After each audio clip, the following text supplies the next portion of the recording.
Bismillahirrahmanirrahim. Today we start lecture number 11. It is about duties of auditors. Section 249 states the duties of auditor. Subsection 1 says a company's auditor shall conduct the audit and prepare his report in compliance with the requirements of the international standards on auditing as adopted by the Institute of Chartered Accountants of Pakistan. Subsection 2 says that company's auditor must carry out his examination to enable him to form an opinion as to whether adequate accounting records have been kept by the company and returns adequate for their audit have been received from branches not visited by the auditor, whether the company's financial statements are in agreement with the accounting records and returns. We are discussing the duties of auditors. Subsection 3 of section 249 says that auditors shall make out a report to the members, means the shareholders of the company, on the accounts and books of accounts of the company, and on every financial statements and on every other document forming part of such statements, notes, statements or schedules appended thereto, which are to be laid before the company in general meeting. Means those will be shown to the shareholders in annual general meeting. Number 1. Whether or not they obtained all the information and explanations which to the best of their knowledge and belief, means knowledge of auditor and his belief, were necessary for the purposes of audit, and if not, the details thereof and effect of such information on the financial statement. Clause B says whether or not in their opinion proper books of accounts as required by the Act have been kept by the company. Clause C says whether or not in their opinion statement of financial position, means the balance sheet and profit and loss account and other comprehensive income or income and expenditure account and cash flows have been drawn up in conformity with the required accounting and reporting standards as notified under the Act, and are in agreement with the books of accounts and returns. According to Clause D, whether or not in their opinion and to the best of their information and according to the explanations given to them, the said accounts give the information as required by this Act in the manner as so required and give the true and fair view.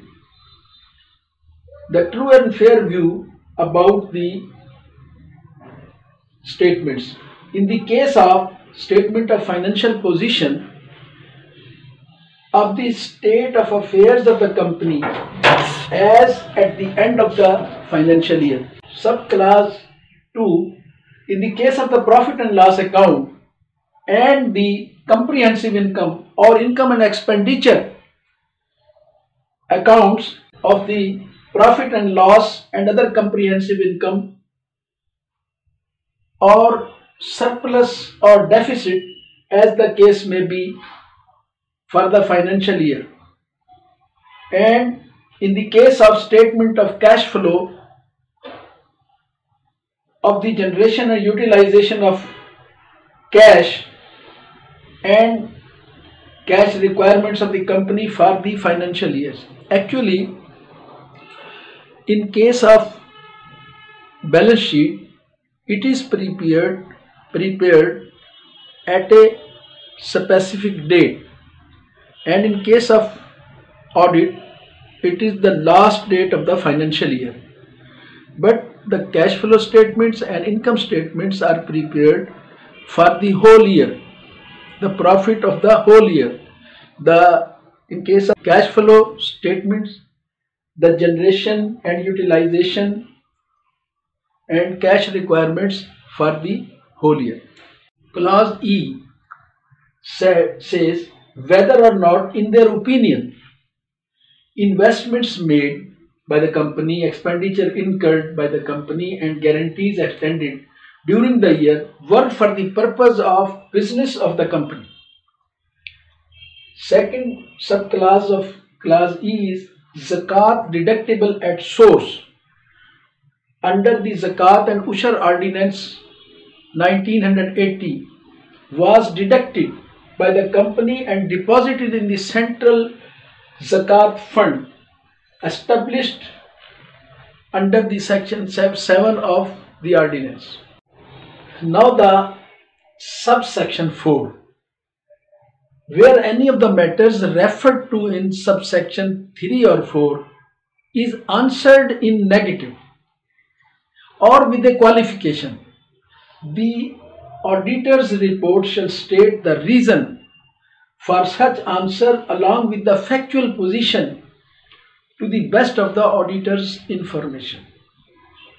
Then subsection 5 is about the additional information if required by the commission. Says the commission may, by general or special order, direct that in case of all companies generally or such class or description of companies as may be specified in the order, the auditor's report shall include a statement of such additional matters as may be specified in the order. Subsection 6 says that auditor shall express unmodified or modified opinion in his report in compliance with the requirements of the international standards on auditing as adopted by the Institute of Chartered Accountants of Pakistan. Subsection 7 says that Commission may, by general or special order, direct that the statement of compliance as contained in this subsection 4 of section 227 of this Act shall be reviewed by the auditor, who shall issue a review report to the members on the format as specified by the Commission. Subsection 8. The auditor of a company shall be entitled to attend any general meeting of the company and receive all notices of